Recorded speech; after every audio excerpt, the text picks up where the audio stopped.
अब की आदमी है जिसका नाम क्या था, सांग घोरी है, घोरी गोरी गोरी लड़की है। तो वो जो घोरी है वो देखिए उसने भारत के ऊपर बहुत ज्यादा आक्रमण किया और कब्जा करने की कोशिश की, पृथ्वीराज चौहान को भी हरा दिया है ना। अब जो है कंटिन्यूअसली उसने पूरा बंगाल तक जो है रीजन कोशिश की इसको फतेह किया जाए, लेकिन इस सारे काम में वो सबसे ज्यादा हेल्प किसकी ले रहा था, कुतुबुद्दीन ऐबक की ले रहा था, जो कि था उसका कमांडर या फिर जनरल जो भी बोलना चाहिए। अब वो जो बंदा है अपना मोहम्मद बिन सांग, अब पृथ्वीराज चौहान ने उसको मारा, ये तो आप एक नोवेल के हिसाब से बोल लीजिए, लेकिन रियल में जो बात यही है कि जब वो वापस लौट रहा था भारत को फतेह करने के बाद, कई सारे एरियाज को फतेह करने के बाद, तो बीच में खोखर ने उसे बदल लिया और यानी कि जाटों ने जो है उसको मारा था। बट मुद्दे की बात ये है कि उसके मरने के बाद जो है पूरा पूरा राजपाट कौन संभालेगा, तो ये संभालने वाला जो व्यक्ति है इसका नाम है कुतुबुद्दीन ऐबक, यानी कि अब ये जो मेन कमांडर है यही पूरे पूरे एरिया को डिफाइन करेगा और दिल्ली सल्तनत के जो है शुरुआत कर देगा, यानी कि भारत के अंदर एक तरह से समझिए कि मुस्लिम एम्पायर की शुरुआत होने वाली है। पहली बार हिस्ट्री के अंदर भारत के अंदर इस्लाम के पैर पड़ने वाले हैं, आप ये समझेंगे है ना। और आपको मैं बताऊंगा कि अकेला नहीं आ रहा है, ऐसे बंदों को साथ लेके आ रहा है जो फैलाएंगे इस्लाम को भी यहाँ। और देखिए कि दो सेंट्स को अपने साथ लेके आता है कुतुबुद्दीन ऐबक, जो कि खुद क्या है एक टर्क है ना। ये सब टर्किश लोग थे, ये आप ध्यान रखना, अगर कोई पूछ ले इनका ओरिजिन कहां से दिल्ली सल्तनत वालों का, दे आर टर्किश, ठीक है, टर्क से बिलोंग करते थे, तुर्की से।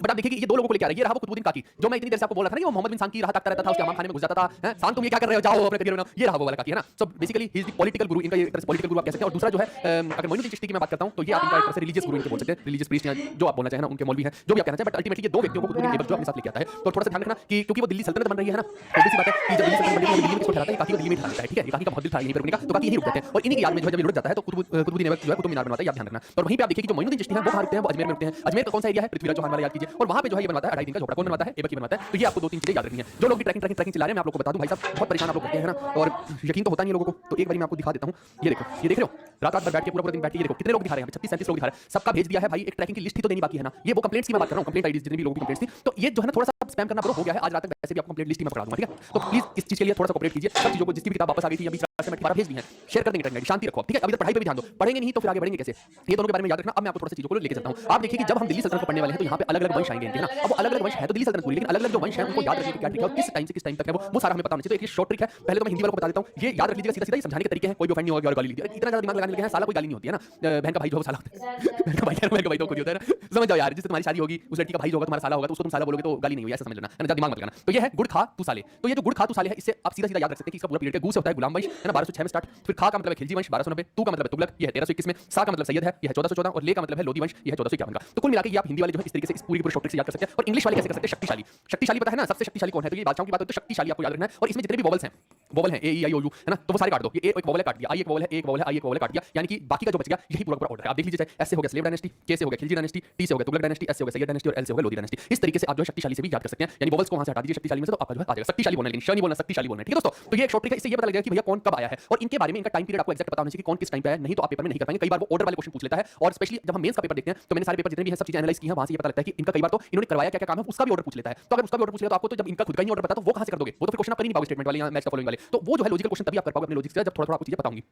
अब सबसे पहले जो गुलाम वंश है या फिर कहीं स्लेव डायनेस्टी 1206 से 1290 के बीच में आएगा, और स्लेव डायनेस्टी को शुरू कौन करेगा, कुतुबुद्दीन ऐबक करेगा, जो कि मोहम्मद गौरी का या फिर कहीं मोहम्मद बिन सांग का जो है एक कमांडर रहा। उसके बाद खिलजी वंश आएगा, अलाउद्दीन खिलजी है, चचाजान वही वाला, तो वो आएगा है ना, वो 1290 से 1320 का टाइम पीरियड है। फिर आएंगे तुगलक, तो मोहम्मद बिन तुगलक अगर मैं बोलूं तो पागल राजा जिसको हम बोलते थे वही है ना, तो 1320 से 1414, लेकिन मोहम्मद बिन तुगलक इसका फाउंडर नहीं था, वो वहीं पे बताऊंगा है ना, गयासुद्दीन है, तो उसका वहीं पे डिस्कस करेंगे। उसके बाद सैयद डायनेस्टी की बात करें तो 1414 से 1450 तक है, और लोधी की बात करता हूं 1451 से 1526 है। अब इसके बारे में कुछ खास बात भी मैं बता देता हूं। अगर कोई पूछ ले आपसे कि सबसे शॉर्टेस्ट डायनेस्टी जो रूल करके गई, तो ये इनका जो पीरियड है ये शॉर्टेस्ट है। सबसे छोटी जो है वो सैयद, यानी ये बहुत कम समय के लिए आए और लुढ़क गए। और सबसे लंबा जो राज करके गए इनमें से लॉन्गेस्ट वाली जो है वो कौन सा, तुगलक है, लॉन्गेस्ट, ठीक है भाई। लॉन्गेस्ट जो डायनेस्टी है वो तुगलक है, ये आप ध्यान रखना। और एक जो चीज और मैं आपको बड़ी मजेदार बताता हूं, आप देखिए कि एक अभी सवाल लेटेस्ट में आया है, अभी मेंस के पेपर के अंदर, लेटेस्ट में एसएससी मेंस के अंदर सवाल आया है कि ये जो मोइनुद्दीन चिश्ती हैं, देखो शुरू में इनकी जो दरगाह है ना वो इतनी फेमस नहीं थी, मैं आपको बता दूं, आज की डेट में जैसे बहुत भीड़ लगती है लेकिन तब नहीं थी। तो वो जो दरगाह है वो कब फेमस हुई थी, तो ये पूछा गया था पेपर में कि सबसे पहला कौन सा बादशाह था जो इस दरगाह पे गया था, तो लोगों को लगता है कि शायद कुतुबुद्दीन ऐबक था। भाई कुतुबुद्दीन ऐबक तो इनको लेके आया था ना, जो इनकी दरगाह है वो इनके मरने के बाद बनेगी, ना कि इनकी जिंदा जी बनेगी। तो कुतुबुद्दीन ऐबक उसका उत्तर नहीं हो सकता है। थोड़ा लॉजिकल सेंस भी लगाने की, दरगाह की बात हो रही है तो मरने के बाद इंसान का ताबूत होता है, वहां पे गाड़ा जाता है, जिंदा जी किसी को नहीं गाड़ा जाता, तो कॉमन सेंस भी लगानी होती है। तो ये जो चीज है ये तुगलक से, ये मोहम्मद बिन तुगलक जब यहाँ पे पहली बार आया तो उसके बाद वो बहुत जगह, वो जो जगह थी वो बहुत ज्यादा फेमस हो गई है ना। जैसे मोदी जी मान लो कहीं पे चले गए, आज मान लो लक्षद्वीप चले जाएं या किसी भी आइलैंड पे चले जाएं, तो वो आइलैंड की जो आवाज बढ़ जाएगी। या फिर हक्की पिक्की ऑयल है, जैसे वो हक्की पिक्की कम्युनिटी का जो तेल है ना, आदिवासी हेयर ऑयल, मोदी जी ने एक बार एक कमेंट में बोल दिया हक्की पिक्की, और तुरंत जो है सब पागल की तरह हक्की पिक्की ऑयल, आदिवासी ऑयल करके आप देखिए हर दूसरे दिन आपको हक्की पिक्की आदिवासी ऑयल दिखेगा। तो वैसे ही आप समझिए कि जो मोहम्मद बिन तुगलक है वो सबसे पहले जो है चिश्ती की दरगाह पे गए थे और उसके बाद जो ये बहुत फेमस हो गई थी, ये आप ध्यान रखना, ठीक है। मैं लिख भी देता हूं,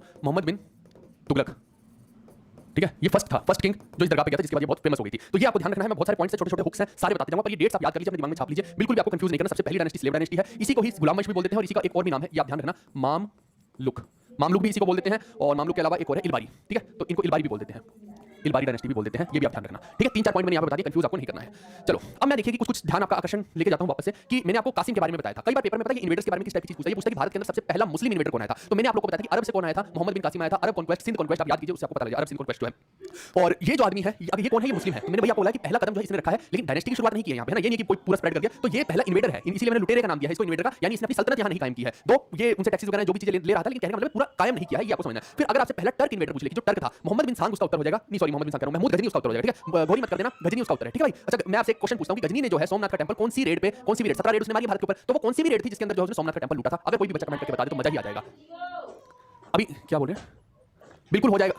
कौन बोल रहा है ये 10% हुआ बदतमीजों, अपना खोल के तो देख लो उसको कंटेंट को, क्या कैसी बात करते हो यार, इस तरीके से बात करते हो ना तो मेरे को बहुत गुस्सा आता है। बायो पूरी हो गई, पॉलिटी पूरी हो गई है, हिस्ट्री पूरी हो गई, उसके अंदर ये 10% होता है, बता ना, केमिस्ट्री उसमें चल रही है, ऑर्गेनिक केमिस्ट्री पूरी हो गई है, उसके बाद दूसरी वाली केमिस्ट्री चल रही है, ये 10% बताओ जरा मुझे। 60% से ऊपर हो गया, बीओडी 1 में भी सारा कर रखा है, बीओडी 1 खोल के देखो 35 घंटे की तो मैंने उसमें इकोनॉमिक्स पढ़ा रखी है, क्या होगा यार, कुछ भी बोलते हैं। चलो इधर पढ़ाई पे ध्यान दो, मतलब आलतू फालतू की बातों पे ज्यादा देना है। तो आप ये देखिएगा कि महमूद गजनी जो है इसने कौन सी भी रेड में किया था? हां बहुत बढ़िया बच्चों ने बताया, 17वीं नहीं है भाई, वो 17वीं वाली नहीं है, वो तो फोकस के साथ उसने जो उसके क्लैश वगैरह होते थे, 16वीं रेड में उसने जो सोमनाथ के टेंपल पे किया था। 16th रेड जो थी, 16th रेड जो थी वो सोमनाथ पे थी, ये आप ध्यान रखना, कई बार पेपर में वो रेड का नंबर भी पूछ लेता है, तो ये इंपॉर्टेंट हो जाएगा। तो पहला टर्क इन्वेडर जो है वो गजनी है, और पहला मुस्लिम इन्वेडर अगर बोलेंगे तो मोहम्मद बिन कासिम है, ये आपको डिस्टिंग्विश करके रखना है, इनको बिल्कुल भी कंफ्यूज नहीं करना है। और अभी मैं आगे चल के आपको बताऊंगा कि पहला अफगान बादशाह कौन होगा, है ना, फिर सेकंड अफगान बादशाह कौन होगा, मेन वो भी आपको बताऊंगा, अफगानियों के बारे में भी बताऊंगा। अभी मैंने टर्क्स के बारे में बताया, मुस्लिम के बारे में, अफगानिस्तान वालों के बारे में, अफगानों के बारे में अभी मैं आपको बताऊंगा आगे चल के, है ना। तो वो लोदी में बताऊंगा, बहलोल लोदी जो वो फर्स्ट अफगान एम्पायर क्रिएट कर रहा है, उसके बाद जो Shershah Suri second Afghan empire create कर रहा है, वो दो अलग है, ठीक है, तो इनके साथ उनको कंफ्यूज नहीं करना है। अब आप देखिए कि यहाँ पे खेल सारा क्या चल रहा है, पूरा का पूरा राजसत्ता का चल रहा है, और ये आप देखिए कि लगभग घोरी ने अपने कार्यकाल में जो है अपने कमांडर्स को भेज भेज के ये पूरा का पूरा जो है एरिया फतेह कर लिया। अब यहाँ पे अगर एरिया में देखते हैं तो ये एक जगह है थट्टा, ये आप याद रखना, सिंध के अंदर है थट्टा, है ना, ये शाहजहां के टाइम में भी मैं थट्टा के बारे में बताऊंगा, वो यहाँ पे कुछ बनवा रहा है एक मोनुमेंट, तो ये आप ध्यान रखिएगा कि थट्टा भी एक जगह है यहाँ पे सिंध के अंदर है। और इस तरह मुल्तान है, मुल्तान को ऑलरेडी कब्जा कर रखा है, लाहौर पे कब्जा पहले से ही है, यानी पंजाब का, और ये पूरा पाकिस्तान वाला एरिया जितना भी ये तो पहले ही इनके हाथ में है। और साथ ही साथ आप देखिए कि यहाँ पे दिल्ली आगे बढ़ रहे हैं, तो दिल्ली का एरिया भी जितना भी है वो भी इनके हाथ में। अभी साउथ में कोई भी नहीं जा रहा है, ये ध्यान रखना, शुरुआत में साउथ में नहीं गए हैं, और ऐसे ही जब आप आगे बढ़ेंगे तो इधर जो है यूपी बिहार वाला एरिया होगा, और आगे चल के जो है बंगाल वाला भी कुछ भाग आप ये समझ सकते हैं। लेकिन होता क्या था कि जब भी मान लो बादशाह लुटता है तो हर कोई अपने आप को इंडिपेंडेंट कर लेता था, क्योंकि ये सामंत बन जाते थे, बाद में फिर खुद को इंडिपेंडेंट भी घोषित कर लेते थे, ये हर जगह पे चलता था, ठीक है। तो ये जो है बाद में इस पूरे एरिया को कैप्चर करने में बलबन का बहुत बड़ा रोल रहेगा, ये भी आपको ध्यान रखना है। और इनको जो है सबसे ज्यादा जो परेशान करेंगे एक तरह से, जैसे आप देखिए दिल्ली सल्तनत में जो सबसे ज्यादा इनको दुखी करने वाला है वो यहाँ से जो है तिमूर रेड मारा करेगा। यानी इन लोग ये पहले हम पे रेड मारते थे भारतीयों पे, है ना, हिंदू एम्पायर्स पे, अब इनके ऊपर रेड कौन मारेगा? तिमूर मारेगा, वो कौन है? मंगोल है। तो ये आपको ध्यान रखना कि पूरी दिल्ली सल्तनत में मंगोल्स का इन्वेजन है वो बार-बार चलता रहेगा, ठीक है, मंगोल्स का इन्वेजन, तिमूर कोई अभी नहीं आएगा, तिमूर आगे चल के आएगा, है ना। लेकिन अभी मैं सिर्फ आपको बता रहा हूं कि मंगोल्स जो है बार-बार यहाँ पे आएंगे, चीन के वो छोटी-छोटी आंख वाले, और कत्लेआम करके और लूट-पाट करके चले जाया करेंगे। तो ये रेगुलर में रहेगा इनका, तो मैं बहुत अभी भैया इनकी एक-एक लस्सी करने वाला हूं, जिस रूलर ने जो किया है ना सब बताऊंगा आप लोगों को, ठीक है, तो उसमें आपको और मजा आएगा। तो कुल मिला के ये पूरी एरिया जो बनता है ये मामलुक सल्तनत बनता है। और यहाँ पे देखिए कि ये मेनली जो ऑपरेट करते थे वो लाहौर से करते थे, यानी कि कैपिटल अपनी जो है मेजरली लाहौर को रखने की कोशिश किया करते थे। और फिर जो है आगे बाद में जब हम देखेंगे तो इल्तुतमिश जब आ जाएगा, उसको हम रियल फाउंडर इसलिए बोलते हैं क्योंकि वो अपनी कैपिटल को लाहौर से दिल्ली शिफ्ट करेगा। तो दिल्ली सल्तनत जब मैं इसको बोल रहा हूं तो ऑब्वियसली बात है कि जो व्यक्ति दिल्ली में आकर रहेगा उसको अपनी कैपिटल बना लेगा, उसी को तो दिल्ली सल्तनत का रियल वाला फाउंडर माना जाएगा ना। तो फिर वो जो है हम इल्तुतमिश को बोलेंगे, वो नेक्स्ट आएगा, कुतुबुद्दीन ऐबक के बाद आएगा। तो ये एक कॉन्टेक्स्ट है जो मैंने आपके सामने क्रिएट कर दिया है कि अगर कोई पूछ ले कि पहला दिल्ली का सुल्तान कौन है ना, तो पहला दिल्ली का सुल्तान अगर आप बोलोगे तो आप ऐबक को नहीं बोल सकते, आप इल्तुतमिश को बोलोगे, क्योंकि he is the real Sultan of Delhi, वो दिल्ली में आकर कैपिटल बना के रह रहा है, ना कि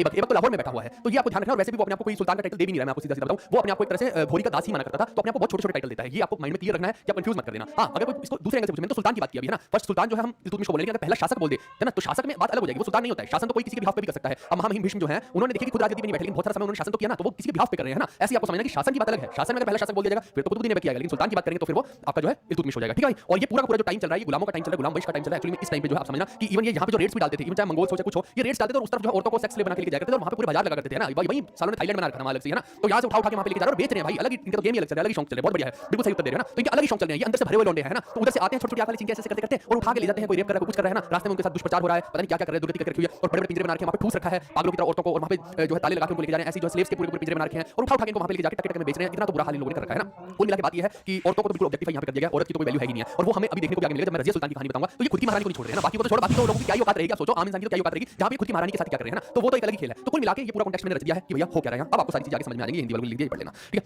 अब देखो मामलुक डायनेस्टी जो है वो शुरू हो गई है, इसका टाइम पीरियड है 1206 से 1290 के बीच में। और मामलुक बोले तो मामलुक का मतलब होता है स्लेव डायनेस्टी, गुलाम वंश बोलते सब एक ही बात है ना, या इलबारी डायनेस्टी आप कह लो एक तरह से। इलबारी हालांकि इल्तुतमिश से ज्यादा कनेक्ट हो जाएगा, तो आप इल्तुतमिश से एक तरह से स्टार्ट कर सकते हैं इलबारी। अच्छा एक चीज मैं और बता दूं कि गुलाम और मामलुक में क्या अंतर होता है। यूजुअली क्या होता है, गुलाम इज समथिंग कि जिसका मास्टर उसे हो सकता है बेकार ट्रीट करता है ना, गुलाम को तो मार पीट करके भी रखा जा सकता है, लेकिन मामलुक वो व्यक्ति होता है जिसका जो मास्टर है, जिसका जो मतलब जिसने उसको क्या कहते हैं उसको खरीद रखा है, वो उसको प्यार से रखे। एक कुत्ता वो हो गया जिसको आप मार पीट करके रख लो, गुलाम बना के, और एक कुत्ता वो हो जाता है जिसको आप बहुत पुचकार के रख लो, एसी में सुला रहे हो, वैसा वाला हाल है यहाँ पे। तो मामलुक एक तरह से वफादार हो गया अपने मालिक का, और मालिक उसे पुचकार के रखता है, उसको मामलुक बोलते हैं। या फिर कई बार मामलुक की डेफिनेशन ऐसे भी हो जाती है कि जो व्यक्ति बाय बर्थ स्लेव नहीं है लेकिन वो आगे स्लेव्स का बच्चा है एक तरह से, उसको भी कई बार मामलुक बोल दिया जाता है। थोड़ा सा डिफरेंस है, अगर कोई पूछ ले तो आप बता सकते हैं। अब फाउंडर की बात करता हूं तो कुतुबुद्दीन ऐबक जो है इस पूरी की पूरी डायनेस्टी का फाउंडर है। क्या बोल रहे हैं?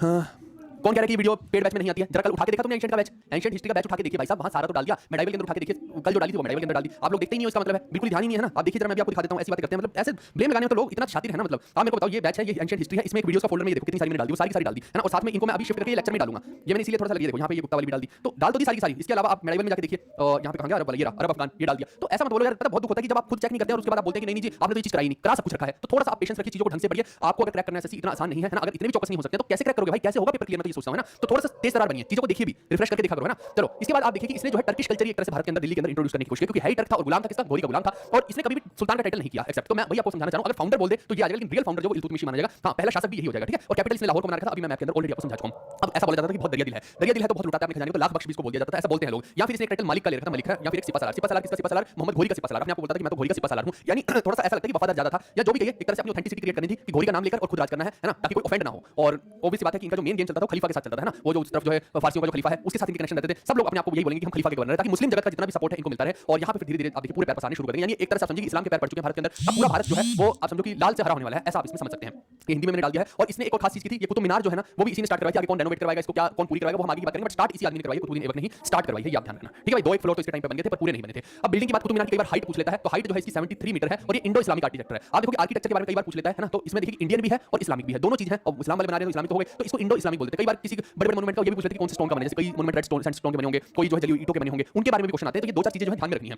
तो ये आपका इंडो इस्लामिक आर्किटेक्चर होगा। मेरे को ये बताइए, क्या कोई बच्चा बता सकता है कि कुतुब मीनार के अंदर कितनी सीढ़ियां हैं? ये मेरे को बता दो। अगर कोई बच्चा बता दे कि कुतुब मीनार में कितनी सीढ़ियां हैं तो मजा आ जाएगा, है ना। आप देखिए आगे है कुव्वत उल इस्लाम, ये इंडिया की फर्स्ट मॉस्क मानी जाती है, जो कि है दिल्ली के अंदर। और ये पेपर में एक बार आया था कि कब इसने बनवाई थी, तो ये इसका टाइम पीरियड 1192 से 1198 एडी में, यानी कि कंप्लीट जो हुई है वो 1198 एडी के आसपास में हुई है। और देखो एक और भी है, एक चेहरा मंजूमा जिसको बोलते हैं, तो हालांकि मॉस्क तो सबसे पहले चेहरा मंजूमा ही है, लेकिन चेहरा मंजूमा लिख देता हूं यहाँ पे, कई लोगों को समझ नहीं आएगा क्या बोल रहा हूं मैं। चेहरा मंजूमा, ठीक है तो ये फर्स्ट मॉस्क, लेकिन क्योंकि यहाँ पे कोई इबादत अता ही नहीं होती है, तो जब होती नहीं नमाज अता, इबादत ही नहीं होती है, तो फिर उसको हम मॉस्क का नाम नहीं दे सकते। इस वजह से जो है आप यही बोलेंगे कि कुव्वत उल इस्लाम जो वही भारत की पहली मॉस्क हो जाएगी, क्योंकि जो इनका पूजा पाठ है या नमाज अता है वो वहीं पे हो रही है, ठीक है भाई। अब ये आदमी जो है ये बोला जाता है कि मरता कैसे है, तो एक दिन घोड़े पे बैठ के पोलो खेल रहे थे भाई साहब, है ना। दे पोलो पे पोलो, दे पोलो पे पोलो, तो इसकी पोलो बना दी है ना घोड़े ने भी, घोड़े से गिर गया भाई साहब। बताओ तुम्हें शौक क्या था भाई घोड़े पे बैठ के और यूं खेलने का है, नीचे खड़े होकर हॉकी खेल लेते, किसने कहा था घोड़े पे बैठ के खेलने को पोलो, जब नहीं खेली जाती, बुढ़ाऊ तुम हो गए हो, है ज्यादा तेज बन रहा था, तो घोड़े ने मार दी दुलत्ती और घोड़े ने इसको गिरा दिया नीचे। उसके बाद ये लुढ़क गया, उसी टाइम ये अल्लाह को प्यारा हो गया। तो ये ऐसा बोला जाता है कि चौगन खेलते हुए या पोलो खेलते हुए जो है लुढ़क गया था। तो ये आप ध्यान रखना कि 1210 में जो है प्लेइंग चौगन और पोलो एक ही बात है। तो घोड़े पे बैठ के गेंद मार रहा था, तो ऐसे करके ये लुढ़क गया, बस ये समझना है आपको। अब जब ये लुढ़कता है तो उसके बाद अगला शासक कौन आएगा वो आपको ध्यान, अच्छा अगला शासक के बारे में बात बताता हूं। इसने जो मॉन्यूमेंट्स बनाया वो भी देख लेते हैं। तो ये तो मैंने बता दिया कि इसने जो है काकी की याद में क्या बनवाया है, कुतुब मीनार हो गया, है ना। और जो आपका ये क्या बोलते हैं इसको, मोइनुद्दीन चिश्ती के लिए जो 2.5 दिन का झोपड़ा बनवाया है, ये दोनों मैं ऑलरेडी आपको बता चुका हूं। ये 2.5 दिन का झोपड़ा, ये झोपड़ा ये हमारी टीम के बंदे यार, ये अलग ही है, इनका भी ये भी भरे पड़े अंदर से। देखो झोपड़ा लिखना है और धार्मिक बात चल रही है, साथ में लिख दिया रात, है आज की रात, ये अलग ही चल रहा है इनका, है ना। तो रात नहीं आएगा झोपड़ा, ठीक है। चलो ये रात को मेरे को लगता है कि गाना सुन रहा था आज की रात, और साथ में कंटेंट राइटर ने लिख दिया वहां पे झोपड़े के साथ झोपड़ा है रात, तो उसका जो दिल करता है। हमारे कंटेंट राइटर भी ऐसे हैं ना, एक से बढ़ के एक। ही पैट्रोनाइज राइटर्स लाइक हसन उन निजाम। अब ये जो अगर पूछ लिया आपसे पेपर में कि इसके कोट पोएट्स या किनको इसने सम्मानित किया था, तो हसन उन निजामी जो है एक तो ये ऑथर हो गया, और ये जो है ऑथर किसका है, ताज उल मसीर का है। अगर इसकी किताब पूछ ली जाए तो ताज उल मसीर, ये कई बार पेपर में आ जाती है चीजें, ये अभी तक पूछा नहीं गया लेकिन आ सकता है, इसलिए मैंने आपको बता दिया है। एक और इसका जो है इंपॉर्टेंट है, first official history of Delhi सल्तनत, तो ताज उल मसीर में लिखी है। लेकिन एक और इंपॉर्टेंट ऑथर है फखरे मुदब्बिर। फखरे मुदब्बिर ने क्या लिखा है, ये इसका थोड़ा सा मुश्किल है याद करना, बट थोड़ा माइंड में रखना तो वहां से याद रहेगा, क्योंकि इतना अजीबोगरीब आ जाए तो समझ लेना कि फखरे मुदब्बिर ने लिख रखा है, और किसी का भी आगे इतना अजीबोगरीब नाम नहीं है। तो इसने लिखा है शजारा-ए अंसाब और अदब अल हर्ब व अल शजा। तो ये शाजा जहां पे आ रहा है आप समझ लेना ये मुदब्बिर की बुक्स हैं, या इसने ये सब कंटेंट लिखा हुआ है, तो ये मुदब्बिर हो गया। और दूसरा होगा हसन उन निजामी, और हसन उन निजामी लिखा है ताज उल मसीर, जो कि हमें पहली बार बताता है कि फर्स्ट ऑफिशियल हिस्ट्री दिल्ली सल्तनत की। तो यहां से आपको रियल हिस्ट्री की पता लगती है, ठीक है दोस्तों। चलिए इसके बाद एक शासक आता है जो उतना ज्यादा इफेक्टिव नहीं रहता है, इसका नाम है आराम शाह। 1210 एडी में गद्दी पे तो बैठता है, लेकिन बहुत ही इनकेपेबल होता है। और जैसे ही ये गद्दी पे बैठता है तो फिर आपको पता है कि कोई बादशाह लुढ़कता है, तो गद्दी को हथियाने के लिए बहुत सारी जो है जद्दोजहद चल पड़ती है। अब जो जितना तगड़ा है वो अपने डंडे का जोर चला के जो है सारा खेल बदल सकता है। और यहाँ पे आप देखिए कि ये तो इनकेपेबल है, अब नहीं सर्वाइव कर पाएगा तो फिर मरेगा। Survival of the fittest is the game for the Kings, है ना। गेम ऑफ थ्रोन्स है यहाँ पे, तो सर्वाइवल ऑफ द फिटेस्ट ही होगा और खून का गंदा खेल चलेगा यहाँ पे, सीधी सी बात है। अगर राज भोगना है तो खून करने पड़ेंगे, कितने भी हो सकते हैं वो, है ना। और घर वालों के भी हो सकते हैं और बाहर वालों के भी हो सकते हैं, तो यही है राज का नियम ही है भाई साहब, है ना। तो यहाँ पे देखिए जो इल्तुतमिश है वो है सन इन लॉ ऑफ ऐबक, यानी कि ऐबक की लड़की फंसा ली इसने। ये देखो एक से बढ़ के एक है यहाँ पे, है इसको इतना क्या शौक चढ़ रखा था। ये इल्तुतमिश जो है वैसे ये उसका गुलाम है ऐबक का, और इसको जो है उसकी बेटी पसंद आ गई तो बहाली, है ना। अब इसमें फायदा उठाएगा भाई, एक ऑथेंटिसिटी मिल गई इसको कि भैया मैं तो ऐबक का दामाद हूं, है ना, और मेरे अंदर भी रॉयल ब्लड आ गया, ये भी रॉयल ब्लड लाइन से आ रहा है यहाँ पे, तो अब मैं भी गद्दी में बैठ सकता हूं। तो ये क्या करेगा, आराम शाह को लुटा देगा एक दिन मौका देके, और खुद यहाँ पे सुल्तान बन जाएगा। हालांकि ये उससे कहीं बेहतर सुल्तान है। और आप देखिए कि इस वक्त क्योंकि बाहर से भी बहुत सारे इन्वेजन हो रहे हैं, मैंने अभी आपको बताया टर्क इन्वेजन, मंगोल इन्वेजन भी बहुत सारे हो रहे हैं, तो यहाँ पे भारत को एक स्टेबल गवर्नमेंट की बहुत जरूरत थी। नॉर्थ के लोगों ने बहुत झेला है, आप समझिए बहुत ज्यादा परेशान रहे हैं, है ना। इसलिए आप देखिएगा कि साउथ के कंपैरिजन में नॉर्थ के लोग ज्यादा तत्ते होते हैं, तत्ते मतलब कि गर्म होते हैं, थोड़ी सी बात में भड़क जाएंगे, क्योंकि वो पहले से ही उनके ब्लड के अंदर है। अब इतनी लड़ाइयां देखिए, इतनी पुश्तों ने भैया, तो अब थोड़ा खून तो गर्म रहेगा ही ना, उबाले तो खाएगा, वही वाली चीज है। रोइंग की मेनू याद करके ये अलग ही चल रहा है, ये आदमी मेरे को भरा केशव भाई क्या हो गया तुझे क्या बात है ना। तो अब ये भाई साहब ऐसा ही है भाई यहाँ पे। अब भाई देसी भाषा में समझाऊंगा, तुम्हें ज्यादा ऑफेंड से फील होता है कि लड़की फंसा ली ये करी, तुम करोगे सब कुछ है, यहाँ सुनोगे नहीं, फालतू की बात नहीं करनी तेरे साथ, है। चलो अब क्या ये भी टैलेंट की बात है ना, सबसे होना पता, वही वाली बात है। चलो अगले के अंदर टैलेंट था, उसने किया जो वो कर सकता था बादशाह बनने के लिए, तुम्हारे अंदर तुम कर लो, है तुम्हें मानी की लड़की अच्छी लगी, तुम वहां चले जाओ, है। चलो शमसुद्दीन इल्तुतमिश जो है 1211 से 1236 एडी के बीच का इसका राज, अच्छा खासा राज होके जाता है, और काफी अच्छी चीजें यहाँ पे करके जाएगा, और बहुत ही स्ट्रॉन्ग पर्सनैलिटी बनके ये निकलता है यहाँ पे, और किसी को भी अपने सामने बोलने नहीं देगा, और बहुत बड़े बड़े काम भी करेगा। अब आप देखिए दिल्ली के थ्रोन पे बैठ चुका है, और रियल फाउंडर इसी को बोला जाता है, आप ध्यान रखिएगा। अगर फाउंडर पूछ लेगा तो फाउंडर ये नहीं है दोस्तों, फाउंडर कौन है, कुतुबुद्दीन ऐबक है। लेकिन रियल फाउंडर की जब भी मैं बात करूंगा तो रियल फाउंडर जो है यही आएगा, शमसुद्दीन इल्तुतमिश, ठीक है। ये भी उसका गुलाम ही है, ये आपको ध्यान रखना है। इसके अलावा अगर पहला सुल्तान कोई आपसे पूछेगा दिल्ली सल्तनत का तो वो भी